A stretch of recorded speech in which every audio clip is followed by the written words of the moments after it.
என்ன?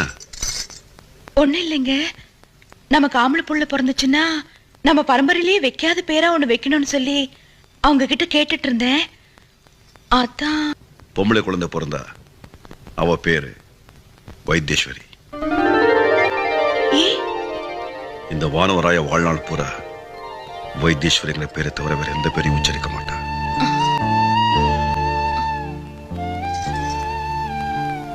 பையன் பிறந்தா நான் சொல்லட்டேன்? சொல்லிட்டா? வானவராய, கந்தவேலு வானவராய. ஐயோ, புருஷ பேரை சொல்லி கூப்பிட கூடாதுன்னு பாட்டி சொல்லிருக்கே. அதனால தானே வைக்க சொல்றேன். டே வானவராயா அப்படின்னு நீ பேர் சொல்லி கூப்பிடணும். அதை கேட்டு நான் ரசிக்கணும்.